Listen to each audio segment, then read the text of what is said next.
in African American history. Our speaker tonight is Royce Kinnebrew, and he's driven in from Detroit.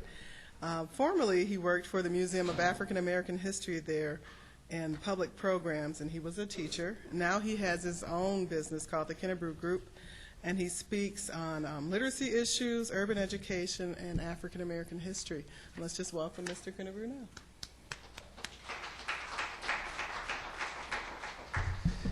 Good evening, everyone.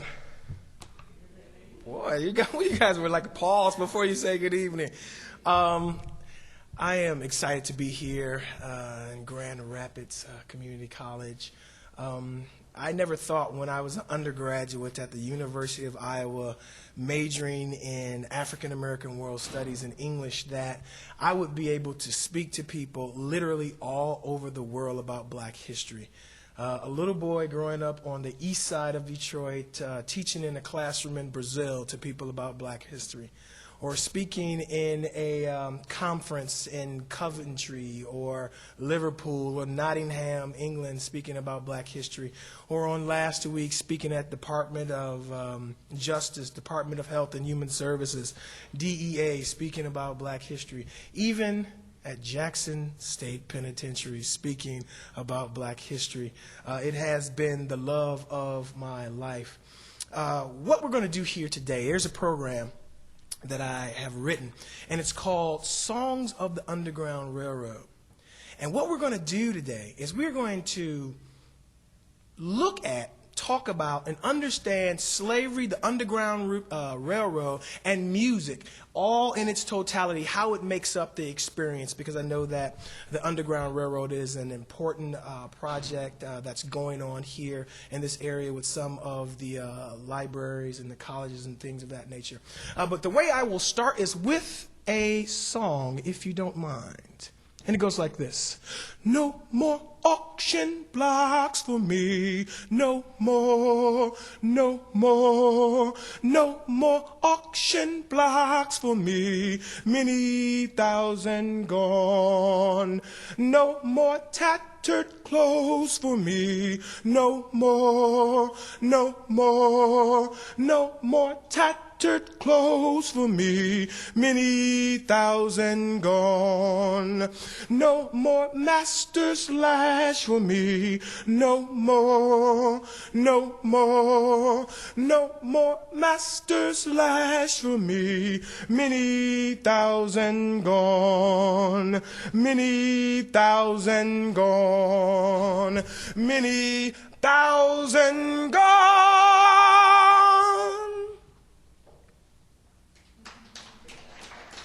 Just trying to wake you guys up, man. It's cold outside, not in here, hopefully. The first thing that I have to tell you guys is about the importance of music in the Black experience. Music in the Black experience has been used for more than just entertainment, as we will see more through the lecture. The first thing you have to know about that usage is, of course, for entertainment. You also see music used in different ceremonies that are important. And as it relates to the Underground Railroad, you will see that song has been used as communication. And we'll talk more about that. Now, to understand the Underground Railroad, to understand the music and how it was used, you first have to understand the Transatlantic slave trade, slavery in the Americas. Now, the history books are very gingerly discuss slavery. Okay? Not many times do we really get down to the nuts and bolts about slavery, but we're going to start, and I want to have you understand, many of us have understand the horrific nature of the slave trade in what's called the Middle Passage, or the boat journey from the continent of Africa to the Americas. Now, and we understand that it was a large loss of life on the boats. Now, the mortality rate on the continent of Africa, from the time of being captured to the time that you made it to the barracoons, which were the slave forts or castles. Anybody see the movie Amistad? At the end of that movie, the British blew up some of those castles. Okay, some of them still exist. But when you got to those barracoons, there was a 50% mortality rate on the continent of Africa, meaning that half the people died before they even got to the barracoons. So I want you to know that the journey was difficult. In a book by Gustavo Vasa Oladayikwano, a Nigerian who was captured in the interior, he basically says it took him around a month to get from the western coast of Africa to the Americas. So it's incredibly difficult. What I want you guys to do as I discuss this part of slavery is try to understand the mindset of the African, because you have to understand his mindset before we talk about the Underground Railroad and why they want to run away. First of all, imagine this. If you are in the continent of Africa and you lived there all of your life, most likely 99.999% sure you had never seen white people before. So think about this. If you were at your house and somebody knocked on your door, they had green skin, blue hair, and violet eyes, that would kind of freak you out. Now think about the mind of the African. Never saw white people before. Never saw that color hair. Never saw that color skin. Never saw that color eyes. That is traumatic. That starts the traumatic experience. Okay? Then the difficulty of walking from the interior to the western coast. Just because it's this big on the map doesn't mean it isn't 700 miles. Okay? So now you have the Africans at the ships. Gustavo Vasa says that when he saw that large sea vessel, that he was struck with amazement. But then he realized that they were going to put him on it. And he became terrified. And then when he got close enough to the slave ship, his nose got terrified. Because these were not Carnival cruise ships, I'll have you know. They said that some slave ships smelled so bad, you could smell them upwards of 5 miles away. A ship could have had as little as 19 or 20 people on it, all the way up to the larger ships with 600 or 700 people. Now understand this. Ships came down the western coast of Africa and picked up Africans at different barracoons or different spots or different points. Africans don't just speak African. They speak hundreds of different languages and dialects of a language. So if you stop 6 times, you might have 6 different languages and many different dialects spoken on that ship. Now imagine the cargo hold. You guys have to get this in your head to understand why is it that these people want to run away. Because you have some people that like to reinvent history and say, well, the darkies, they were happy. We don't know why they ran away. They were crazy. They had it good. They ate the crap off our table. They had a good life. But I want you guys to really understand, why would anybody run away? Why would they put life, limb, okay, their relations on hold or cut them off forever, actually? Okay? So you are on this slave ship, and the temperature on those ships got upwards of 130 to 140 degrees Fahrenheit. Imagine getting in the car for the first time in the summer before you roll down the windows or turn on the heat or turn on the air. Hopefully you don't turn on the heat. I don't know. Maybe you like that. Okay? Extremely hot. Also on those ships were rats down in the cargo hold. So if you like rats, you were good. But if you didn't, you weren't. There were 2 ways to pack a ship, a tight pack and a loose pack. A loose pack, on those ships, they had shelves, just like in your kitchen for peas, for corn, for plates, for what have you. You would have 1 shelf on the smaller ships and maybe 2 to 3 shelves on the bigger ships. And they would lay Africans in a loose packing scheme on those shelves, on their backs. Sometimes your head would be in between somebody's legs. Sometimes somebody's head would be in between your legs. Okay? And again, there were no hall passes to go to the restroom. So there was always recorded on these slave ships of a foot to a foot a half of stuff at the bottom. Okay? Human waste. Women didn't stop working because they were on a ship. We understand that. The heat, the other excretions that a person might make or have on a ship, anywhere between 3 weeks on the shorter trips, all the way up to possibly months if things didn't go right. So you have this, and that's a loose pack. Now, tight packing came into existence when Great Britain came into the slave trading game. They took Africans off their back and rode them on their sides and packed them in head to toe, head to toe, head to toe, like sardines. Now you have, it's jet black dark, it's hot, it stinks. You might be chained to someone that just expired, i.e. died.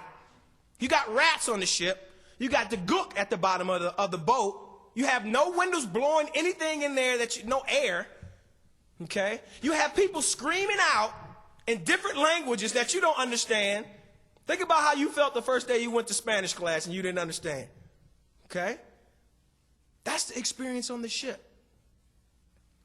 So you have the journey now, and you are in the Americas. And the first thing I have to tell you about that, the majority of Africans, around 85% of Africans, did not come to the United States or the colonies. They went to places like the Caribbean, to Cuba, to Central America, and to South America. One of the shortest trips on a slave ship was from the Angola region of Africa to Brazil. That's why there are almost twice as many black Brazilians, look just like me, and some of you, okay, in Brazil than there are in America. About 70 million black Brazilians, about 35 to 40 million African Americans, because of that short journey on the ship, okay? And we share a lot of different cultural things together, all right? Now, we see ourselves now in the Americas. Gustavo Vasa goes on and he talks more about what it was like on the auctioning blocks. Now, imagine this. Think back to when you were a kid and you got lost from your parents for a certain amount of time. Think about the fear you had. Anybody had that? Raise your hand if you had that experience. Anybody had that experience of being lost or lost their child? Okay? Had that experience?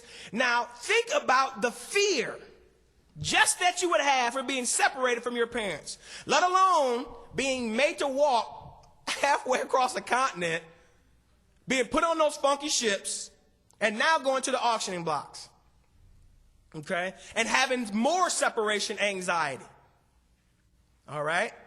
Now you're starting to understand why it is that these Africans wanted to get away. All right? Now we got to talk about the slave community very quickly and have you understand some things about the slave community. Africans worked in the slave community from what's called can't see to can't see. That's from early in the morning to late at night. The only day off usually would be Sunday. So if you were to run away, it would usually happen Saturday night. So then you would be able to have maybe a 36-hour head start before they realized that you were missing Monday morning. Okay? But the work was excruciating. It was very difficult, and men worked right next to women. There was no, like in the military, women don't do the exact same job as some men do. Okay? No, it was none of that.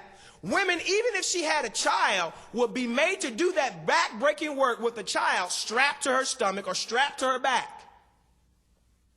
Okay? Also, some women, because they were property, and we're talking about the mindset, imagine having a child 2, 3, 5, 7, 12, 15 children and not know where any of them are because they've been sold away. That was the enslavement process. Think about the brutality which is definitely not talked about in American historiography. The way that American historiography works is that we just tell you the good stuff. Kitty Hawk, Liberty Bell, Constitution, all that good stuff. Assembly line, Ford Motor Company, all that good stuff. But they don't talk about the black eyes of American history. Imagine a man who continuously ran away and was captured. 4 men on 4 horses with 4 ropes. One man would tie one rope to one arm. One man would tie one rope to the other arm.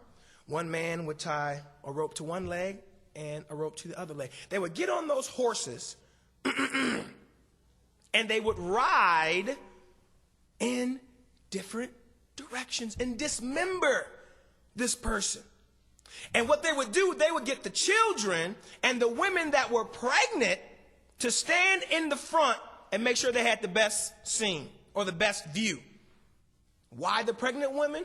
Has anyone ever heard that if you sing to a child before it's born, that song possibly could be used to comfort that child after it's born? So what they were doing was attempting to create a psychology of fear inside of an unborn child. Some boys were sold to men. Some girls were sold to women. And not for the housework that you think. Some of you guys will catch that later. You'll be eating your breakfast tomorrow, and then you'll understand. Okay? There was also something called packing, where slave owners and overseers would get gunpowder, and they would put it in a different orifice or part of the body where you can put gunpowder, and they would explode it. Now you think about that. This stuff was common practice. It was not out of the ordinary to be in Southampton, Virginia, riding in your carriage down the road, and at the Johnson plantation, you see the heads on the fence of different Africans who had tried to run away and got caught. They would nail up people's body in the slave quarters and leave it there if you got caught. We're talking about the mentality, the psychology of being an African and why they want to run away. Now, I think we all got the idea now. Okay, if you didn't have it before you came here, you have it now. Now, Underground Railroad. The majority or a lot of the discussion of the Underground Railroad, they talk about the Underground Railroad in the 1800s. I'm here to tell you that the Underground Railroad was a secret institution. And I would bet your dollar to my dime that the Underground Railroad existed as long as there was slavery in America. 1619 to Jamestown, Virginia, around 19 indentured slaves or indentured Africans, as they were then, and slavery really came a little bit later. Okay, but that's when they marked slavery coming into the Americas. And a quick digression is the reason why African people were selected for slavery, for not the indentured servitude, because there were whites who were indentured servants. There were those first Africans in 1619 who were indentured servants. There were Native Americans who they looked to have enslaved as well, but they didn't work out. First of all, Native Americans, they mistakenly got the men, thinking that they would be stronger. But in Native American culture, the women did the agricultural work. So the men didn't understand how to do it. And the diseases that Europeans brought with them killed Native American people. Now, white people knew the language. They were of the same religion. If they ran to another settlement, another colony, another state, they could blend right in. But African people didn't know the land, didn't know the language. They had some immunities even built up to some of the diseases. If they ran away, they stuck out like a sore thumb, didn't know where they were going. the last and most important thing why African people worked out so well for slavery is because they had expertise in agriculture. The history books tell us that Africans came over here dumb and naked. They might have come naked, but definitely not dumb. Africans knew what they were doing in regards to agriculture. As a matter of fact, certain slave catchers would get Africans slave captors on the continent of Africa get with certain Africans from the western coast of Africa, say for instance, that had expertise in indigo, and they would bring them right to where they were necessary, seacoast islands off of Florida and Georgia. Gullah people, some of us have heard that before, okay? Now, the Underground Railroad, here we are. This institution, we don't really know when it started. There's a lot of writings about it at the end of the 1700s, the beginning of the 1800s, okay? It was it was treacherous at most, and I'm going to talk about that. The first thing I want to do is talk about the routes. Now, you just didn't run north, all right? You just didn't run north. First of all, there were certain routes. There were like 3 or 4 different routes that you would take. If you were in the southeast, say if you were in the Carolinas, or maybe in Florida, or maybe in Georgia, or Alabama, excuse me, all right?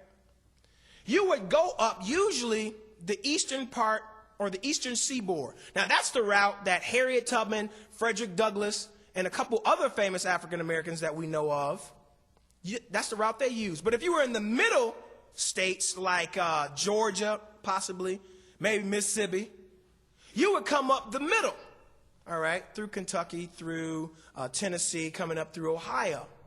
But if you were on the western southern states, you would come up that way, and you would come up to Chicago. Now, sometimes Africans didn't go north when they ran away. Sometimes, I guess, they went west. That's my east, your west. And they went to the Old West, okay? Sometimes before Florida was a state, Africans ran into Florida and connected with different nations of Native Americans and fought against the United States at that time very successfully, okay? Now, if you wanted to run away, and you didn't know which way you were going, you needed a conductor. The thing I want to tell you about music is that the Africans first used drums to communicate. All right? But then the slave owner started realizing, okay, if this guy never left the plantation, how is information about this slave on another plantation? They realized it was the drum, so they took those away. They did not allow the Africans to read and write, but they did allow them to have a little legend. So what the Africans would do was start using the Negro spirituals to communicate. Now, if you heard this song on the plantation, it goes like this. When Israel was in Egypt's land, let my people go. Oppressed so hard they could not stand, let my people go. Go down, Moses, way down in Egypt's land. Tell, oh, Pharaoh, to let my people go. Now, if you heard that song being sang in the slave community, that would be letting you know that a conductor on the Underground Railroad or a person that had expertise would be coming close to the plantation, and that you should steal you a little food, that you should tell all your associates what's about to happen, that you're about to leave. Okay? Now, say for instance, and let me just keep on that track. If you heard a song called Follow the Drinking Gourd, which was a song that talked about, she liked that one. I know that song. Okay? Follow the Drinking Gourd was a song that told you to follow the drinking gourd. But it talked about a constellation that was in the sky, Big Dipper, with the North Star.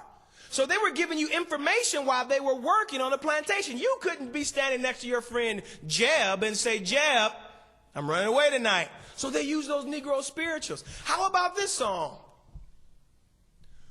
Wade in the water, wade in the water, children, wade in the water. God's gonna trouble the water. Now, if you go to the black church, or if you've been baptized in the black church, she raised her hand again. She had on her little white robe, her little rubber hat, and usually they would sing that song.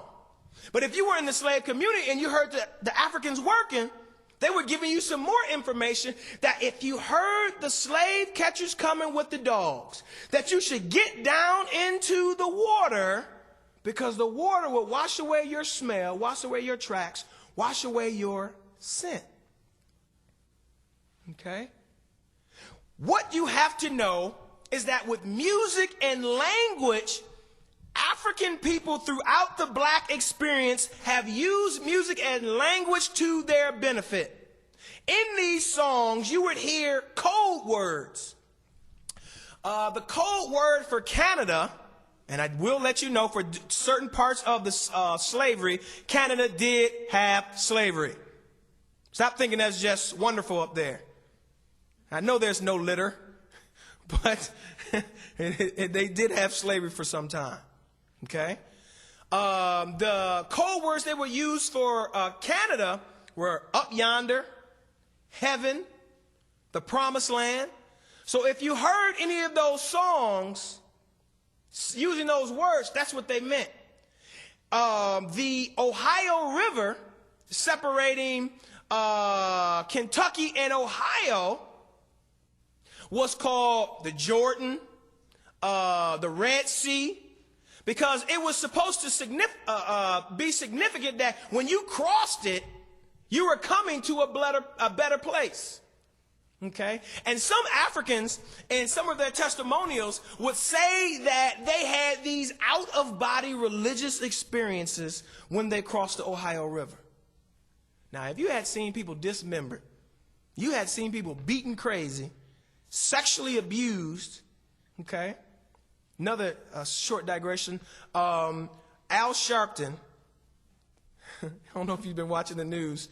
His parents, his great-grandfather was owned by the family of Strom Thurmond, senator who passed away in 2003. Some of you guys looking at, who's Al Sharpton? Who's Strom Thurmond? Current events people. Okay? Famous senator who, I think at one point he was the longest serving senator in the history of the United States. Al Sharpton ran for president last year. He's the guy with the James Brown dude. Okay? But that showed those connections. So you had that brutality going on. Now, if you didn't, let me stick any more code words. People that will help you, they would also, the song I just sang was Go Down Moses. Now, whose nickname, hint, hint, hint, conductor on the Underground Railroad? Harriet Tubman.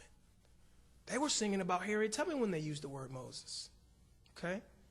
And let me talk about her real quickly, because she's a very interesting individual. Imagine a woman, okay, who had been struck in the head trying to protect a house slave with a large metal object. And from that time, for the rest of her life, she would have seizures for her entire life, even when she was taking people using the Underground Railroad. She had guns strapped to her thigh under her dress. And she would tell Africans when she was running away that either you are going up north or you are going to heaven. And she didn't mean Canada. She never, as we understand, had to shoot anybody. But she would have seizures when she was taking people. And it would be the Africans that were with her that would help her while she was helping them. She took 19 trips on foot. Not Greyhound, didn't fly Southwest. Okay? On foot on that eastern seaboard route on the Underground Railroad to come up to the north. Rescued over 300 men, women, and children, some of her family. She was a spy for the Union troop. Who would be a better spy than someone who made 19 journeys down into the South and would end up liberating around 800 Africans during the Civil War? Okay? So she was an incredible individual. A meeting between her, John Brown, Frederick Douglass, and I think either William Lambert or William Webb occurred in Detroit, Michigan to talk about the Harper's Ferry raid. As you can imagine, Harriet Tubman didn't participate. Frederick Douglass didn't participate. If they would have, history would be a little bit different. Okay? Now, if you didn't have a conductor on the Underground Railroad, sometimes, or let me say this, you could not go into a mobile gas station and get a map of Kentucky to help you get from the south to the north. We understand that. They use quilts. Quilts in the Underground Railroad are important because Africans that knew the routes, the passages, and the places would sew directions into the quilts. And Africans would run away and use the quilts as a map. Now, this flies into all of these things I'm talking about fly into the face of the concept of the dumb black person, of the dumb African, of the dumb enslaved Negro. They use all of these things to liberate themselves. If you didn't have a conductor, they would use the moss that was on the north side of the trees.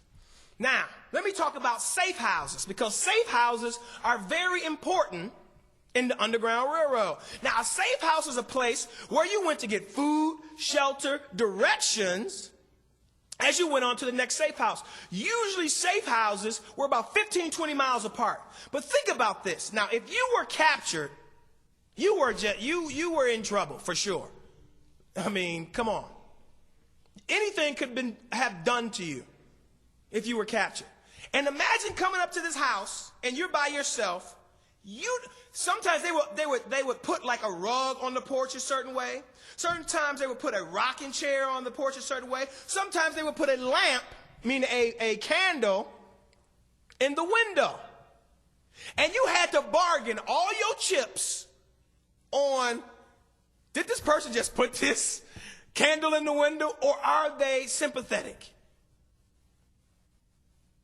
Think about how terrified these people must have been. Okay? How about, and let me talk about this real quickly. After Africans got across the demarcation line from the south to the north, they were in places like Pennsylvania, New York, Ohio, Indiana, Michigan. Okay? And they were fine. But then comes the Fugitive Slave Act. And it basically said that if you can find your African anywhere in this country, anywhere, you can bring them back. So the Africans then left from Ohio, Indiana, New York, Pennsylvania, the Northeast, and went into Canada. Okay? Jumping back to safe houses, probably they're most likely safe houses in Grand Rapids. If you look at Michigan, and what you'll see is that when people can use those routes coming up to the from the south to the north, what would happen is they would get to Michigan, and you would have safe houses and routes going right across Michigan. And everywhere where there was routes going across Michigan, there were safe houses. So Grand Rapids, I would bet a lot that there are safe houses in Grand Rapids. Okay? They would either come up to Port Huron and go across to Sarnia, or go across at Detroit into Windsor. Okay? That's why there are a large black population in places like Chatham and Buxton in Canada. Okay? What else? There were African Americans who played a part in the Underground Railroad. Like I discussed a couple, William Lambert, William Webb, African American, one being a doctor in Detroit who had, this is before the making of the Ambassador Bridge and the Tunnel to Canada, which, by the way, were both designed and built by an African American named Cornelius Henderson, a University of Michigan grad. So there had to be a way for you to get across the water. And there was one doctor, African-American man, who was free. There were free Africans that helped in the slave trade. Everybody black wasn't a slave, okay, during that period. So they would use his ferry to go across the Detroit River. Now, there's one story of a woman who swam across the Detroit River because no ferry was available, I suspect. Okay? But what's incredible about that is that she had 2 children on her back. Think about that. The next time you go to Detroit and you look at that big, it's not the Mississippi, but it's definitely no creek. Okay? What else about the Underground Railroad? I don't know. I think that may be the majority of the information that is important. What I want to do, so some things can jog my memory, are there any questions? Because I saw people writing, so people are taking notes to some extent. Are there any questions? Anyone? Yes, Mary.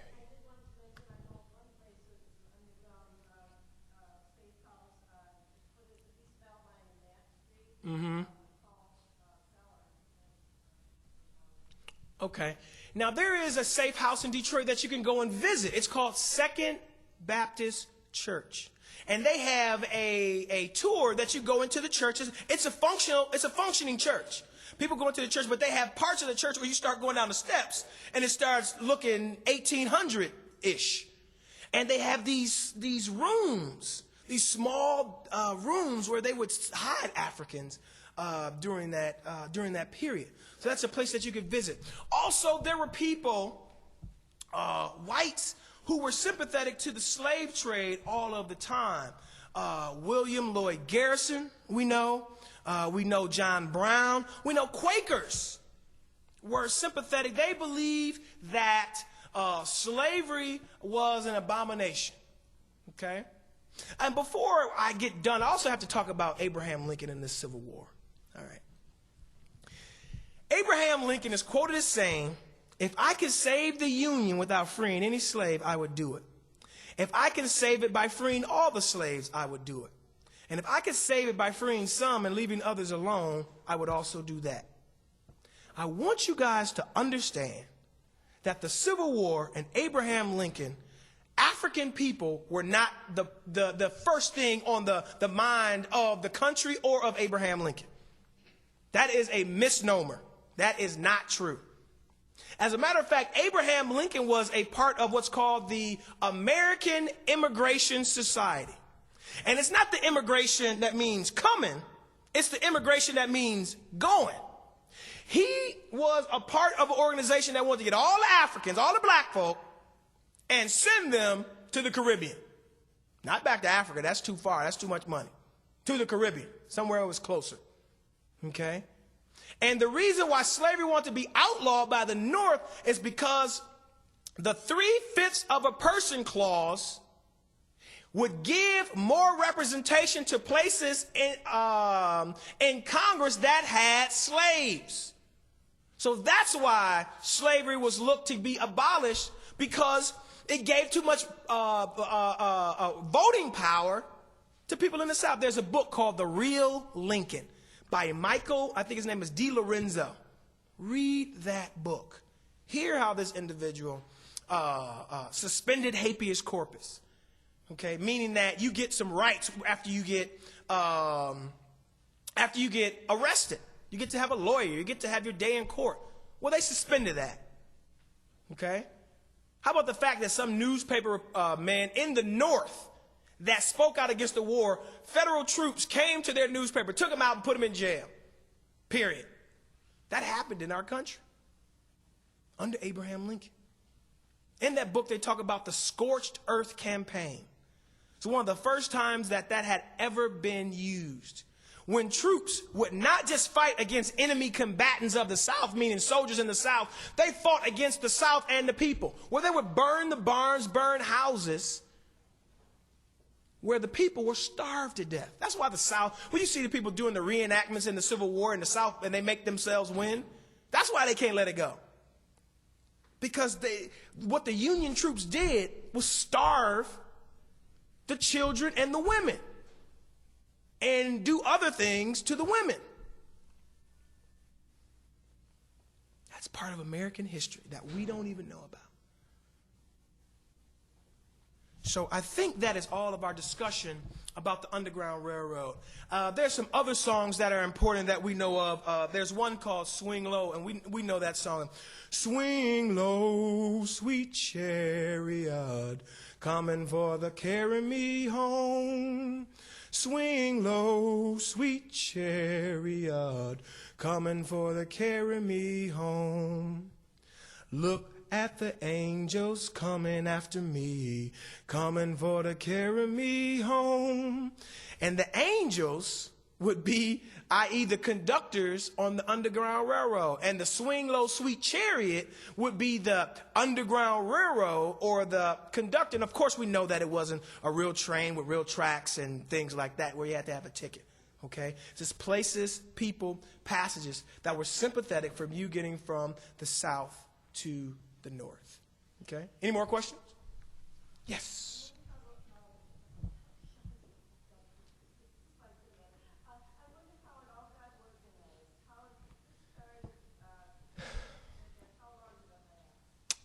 It lasted until the Civil War, and it happened. It happened to the end of the Civil War, but we really don't know when it started. We just don't know because it was a secret institution. It's not like bank robbers would, of course they might have a plan, but, they wouldn't write it down in a ledger and put it in a nice, respectable book and put it in a library how they're going to rob this bank. It was a secret. So we really don't know when the Underground, people will say that it was the late 1700s or early 1800s when the Underground Railroad, but I don't believe that. If African people fought back on the continent of Africa, if African people fought back on the boats, why would African people wait 150 years of slavery, 175 years of slavery, not to resist by running away? Doesn't make too much sense. Okay? Any other questions? Yes, sir. By the time of Harry Tubman, Sure. in the North, was it still underground, still a secret, or were there people like white people who knew about it and who were? Oh, sure. I mean, people knew. People weren't outwardly say that they were helping slaves because you get in trouble. Especially after the Fugitive Slave Act. I mean, if you were found to be helping, they were trying to recoup their money off of you sometimes. But people knew, white people in the North knew, but there were people that helped and there were people that didn't help. There were people that were sympathetic, there were people that weren't sympathetic. It wasn't like everybody was sympathetic, okay, because they all didn't have a stake in it, okay? So, yeah. Any other questions? Some of you guys look mad. Why are you guys mad out there today? Some of you guys got these big frowns on your head. I didn't say you guys had to come here today. I didn't do it. Be happy. Anything else? No other questions. Nothing else you would want to know about the Underground Railroad. Did I do that good of a job? Is that possible? All right. I did talk about everything that was important. So I think that would be it. And I'm going to leave with a song. One of the things that was important or that they talked about is that they would do things there in the slave community that would help either someone else or help themselves later. They would build a home, they would call it. And this is one song that Paul Robeson. Yes, go ahead. Oh, sure. Once a slave would reach, what would could he just go rent an apartment? Right. Where you just assimilate into mainstream culture. There were just like there were safe houses and people that were sympathetic. There were organizations in different areas in the free cities and up in Canada that were like help. It was like the Family Independence Agency, okay, of the 1800s, where you would come in, quote unquote, FIA, where they would come in, they would help you get yourself started, try to find you a job, try to find you somebody to stay with, and things like that. And they would even try to help you sometimes find family that had ran away previously. So there were different organizations that would help you do that, and different people that would help you do that as well. Menial. I mean, some Africans had jobs with working with like metal work and things like that. Some that did menial labor, maids and cooks, and working as gophers at different places. Some had skills that were applicable and usable in the North, and some did not, where they had to do menial labor. So. Yes, sir.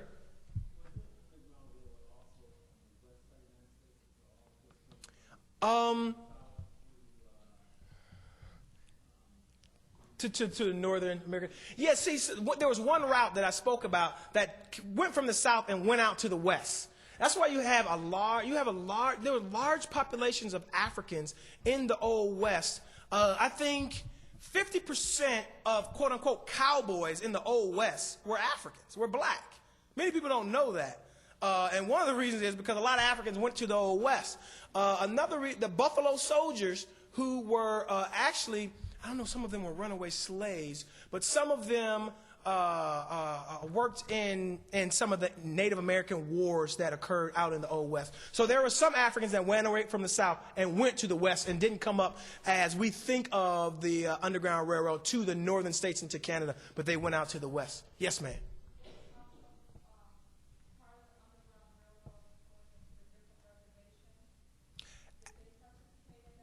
You know, that is so very true. And I mentioned that briefly by talking about the one route that would go from the south into Florida, where they would connect with different Seminole, the Seminole Nation. And there were other, that's why you hear African people say when they talk about their hair may be of a certain texture that they have Indian in their family. Okay, there are a lot of Africans that have Indian in their family. But that's without question true. Yes, ma'am.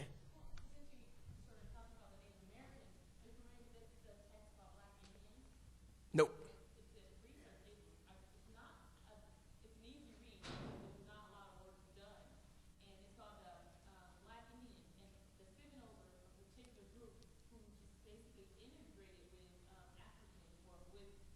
Mm-hmm.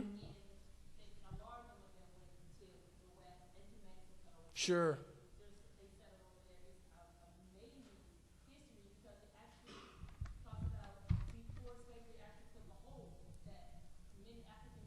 Oh.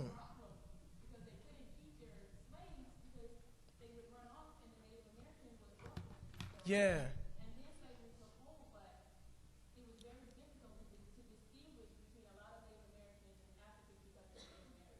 Intermarry so much.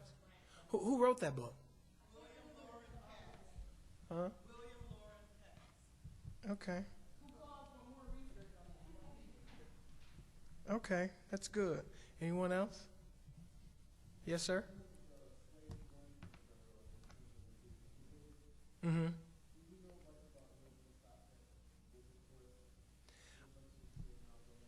I don't know in particular. I don't know in particular. I'm starting to do some research about the Underground Railroad in Ohio because I have a presentation at Ohio State. So that's something I'm going to be looking at because it's Ohio, of course, and Wilberforce, very important to the Underground Railroad and to the experience. Mm-hmm. I wouldn't doubt that. I wouldn't doubt that. Any more questions? Comments? Yes, ma'am. Okay. All right. Okay.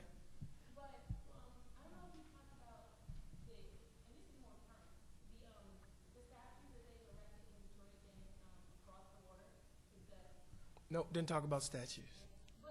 Would you like to talk about that? I saw them. Yeah, they're on both sides. They're on both sides. Yeah. What are my thoughts about those? They're nice.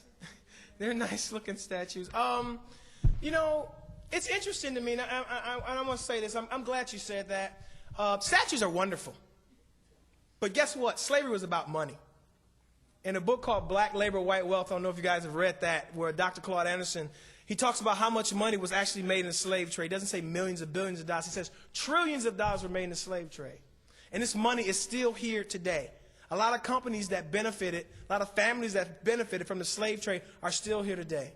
ExxonMobil, Aetna Life Insurance, Chase Manhattan Bank, Vanderbilt University, Brown University, places that benefited from the slave trade. Okay? So much of Europe benefit. I've been to Liverpool, and you see this huge black population in Liverpool. I'm like, where do these black folks come from? Okay? Some of them were relatives of Africans that assisted slave traders who worked on the boats. Because Liverpool was one of the ports that the ships were built in that came down to Africa. So you have this huge population of black folks in Liverpool, England.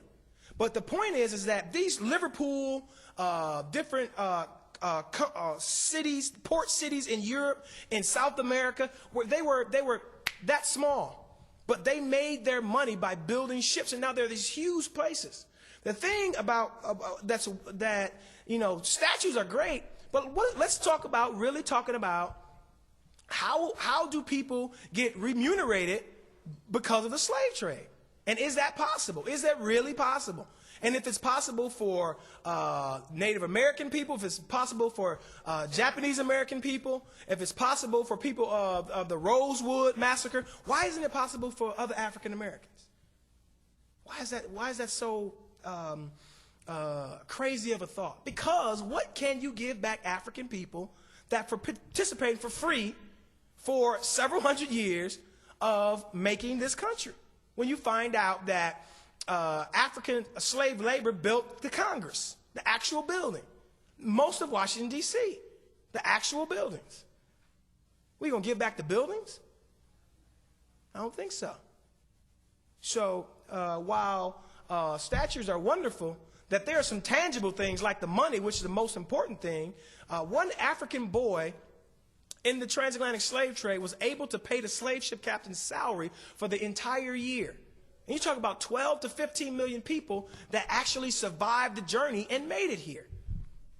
That's a lot of money that was made. The money just didn't disappear because you turned the book from slavery to we shall overcome.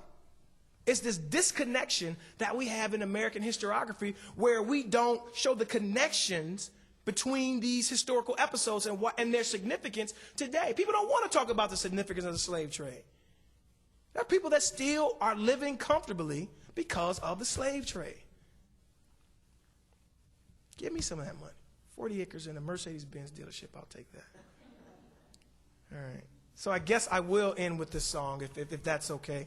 It's called I'm Building Me a Home, and it's Paul Robeson sang it a lot. You heard it possibly in the movie School Days, and it goes like this.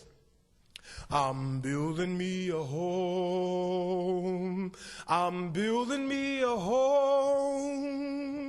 This earthly house is gonna soon decay,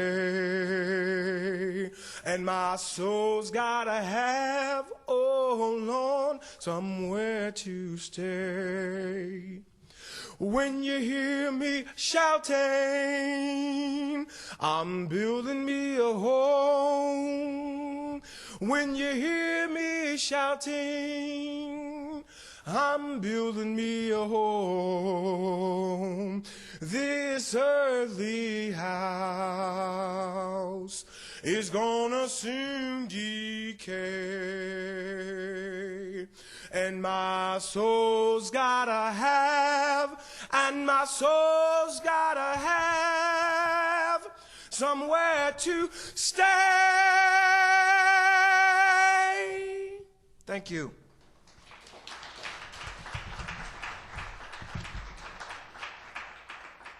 I just have a brief announcement. If you're more interested in the role that West Michigan played in the Underground Railroad and an abolition of the abolition of slavery here in America, there is going to be a tour led by Dr. Vita Tucker from Grand Valley State University on May the 19th.